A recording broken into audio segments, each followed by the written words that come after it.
We've seen it. We know his family members have seen it. And do you want somebody you care for to be doing what they love doing, but then looking bad doing it? Again, if you're a football player and you're not making touchdowns, or you're a basketball player and you're not making baskets, when is it time to just step down and let the next generation come in? And because at one point in time, you're going to have to think, when am I not doing my job? When am I just somebody just sitting here? Because if you continue to be in office and you're not really doing your due diligence, then unfortunately, you know, your life may turn into this. Recently, Senator Feinstein passed away, and she was the longest serving female U.S. senator in history. She passed away at the age of 90. She died at her home in Washington.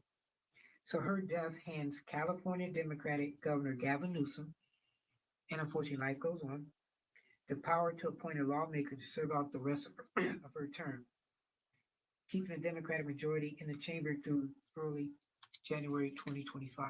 So she has at least another year. So Newsom has said that he would, and he publicly said this, he would promote a African American person, and which is interesting. When you're saying you're going to do that, are you saying that because you want to appease African Americans? Is that a racist statement? Is that affirmative action gone wrong? That look, I'm going to uh, bring in an African American to replace her. So speaking of Feinstein, she was a former mayor of San Francisco. She was a leading figure in California politics for decades, and she was a national face of the Democratic Party. She broke a series of glass ceiling, and she was very influential on Capitol Hill. So her last time that she was really, I guess, influential, but we'll go back. She did a federal assault weapons ban in '94 and a 2014 CIA torture report. She also was a longtime force on the Senate intelligence. Now, in her later years, because we've seen how, she was a little bit, unfortunately, her health was a subject more than anything she did in office. And her age, she would fall asleep, unfortunately, wouldn't know what she would be doing. In February, she had a shingles incident. She was hospitalized, and she wasn't around as much. Now, this lady was 90 years old. And a fall in August briefly sent her to the hospital. So she was the oldest member at the time of her death, but she faced questions about her mental ability to lead. And she replied, the real question is whether I'm still an effective representative for 40 million Californians, and the record shows that I am. So, because of the pressure of her and people looking at her, she said she would not run for reelection in 2024. She has said the time has come. And after her passing, and they do this when somebody passed, her desk was draped with a black cloth and a vase of white flowers atop it. And Joe Biden, himself a longtime colleague of Feinstein for more than 50 years, called her a cherished friend. So when somebody like that passed away, and she literally passed away while still working,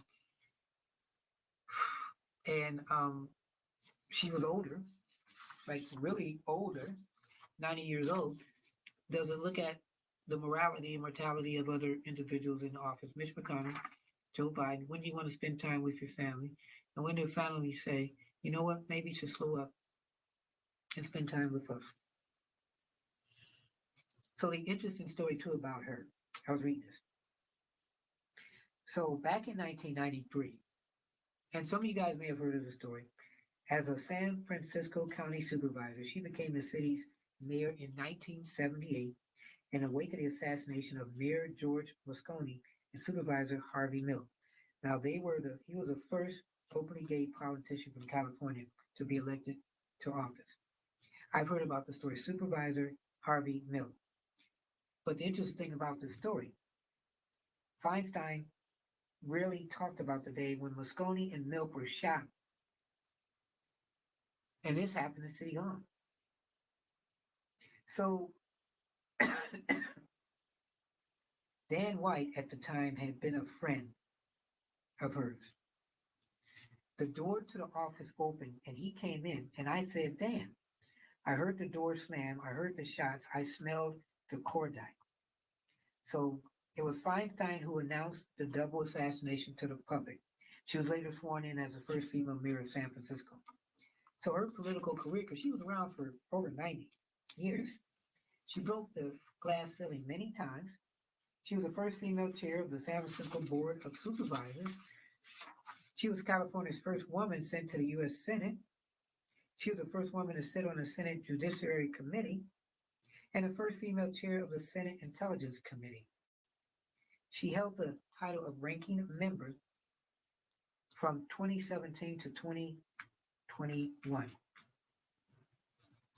So when she reflected about her career, she said, look, being a woman in our society, even today, is difficult. I know it in the political arena. We went from two women senators when I ran for office in 1992 to 24 today. And I know that number will still keep climbing. It has been a great pleasure to watch more and more women walk the Senate halls. So, this lady, Miss Feinstein, a legendary lady, we pay tribute to her because she was around for years. And unfortunately, is she going to be remembered for the legacy of what she did, or in the last years of her life for the legacy of what she didn't do? So, whose fault was that? She wanted to work, and some people, that's all they want to do. They want to work and to the end of their last breath. They will do that. But when you look at the last days of her life and last years, was it something to be proud of? Did people let her down? I'm watching one of the meetings, and they're in the chamber, and she's there, and she's ready to make a motion to vote on this agenda. And they said, whispered her, no, that's not what you do. So she would be there and just sitting there. It was really sad to see. The sinister, I mean, Senator Feinstein. And you know what? The humanity of this, everybody's got crazy family. So you see crazy family, and man, she had a crazy family, and I'm gonna tell you the story about the family. So she was in a dispute over her late husband's estate. And here we go. Three lawsuits. Tell me, has this been any of you guys? Three lawsuits filed over the summer by Diane Feinstein's daughter, Catherine, highlighted a painful chapter in the twilight of her long and successful career. So not only was she being looked at because people were like, why is she even there? Maybe she take some time off. Maybe she'll resign. She was also going through a money issue with her family. So in the last few months of her life, she was in a legal dispute with her stepdaughters over the vast money from the estate of her late husband. So in three lawsuits filed over the summer, and this is only in the summer, Catherine Feinstein, the two sides of the family were fighting over a multi-million-dollar beach home and money to pay for medical expenses, which included a home health aid care person. You think if she's got a lot of money, it should be easy. So for friends and associates, the family drama over finances became another painful chapter in her life. So the trustee for Mr. Bloom's estate raised questions about how much money the senator was aware of what was going on, how much money she had, and if she was capable of managing her own affairs. So we saw her in office, and I don't think even in office she was okay as far as managing her affairs. So just this month, right before she passed away, the judge ordered the two sides to enter mediation to try to resolve the dispute, and the parties were not to come back until January. So now that she passed, the fate of the litigation is unclear, but it could become more complex because her stepdaughter is supposedly in line to have claims to portions of this money. Wow. She has long, Miss Feinstein, been one of the wealthiest people in office. She was raised in money, and her second husband, Dr. Bertram Feinstein, was a neurosurgeon before he died in 1978.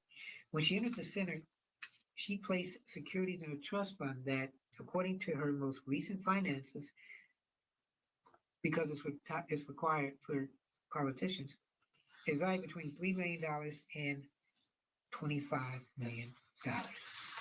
So she has a lot of money. And the state that she's fighting over, her ex-husband or former husband, Richard Bloom, who died. So now she's dead. And where's all this money going?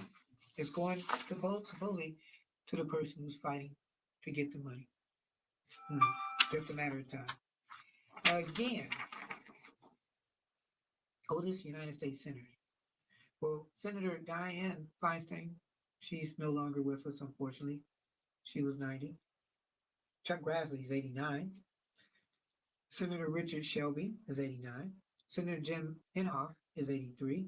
Senator Patrick Leahy, wow, 83. Senator Bernie Sanders, 81. Senator Mitch McConnell, 81. Senator Jim Rich, 83. Senator Ben Cardin is 79. And Senator Angus King is 79. So is there any time for these people to step out and enjoy their life? Some people are saying, if you remember, I think Nikki Haley said something about this not being a retirement home or something like that not too long ago.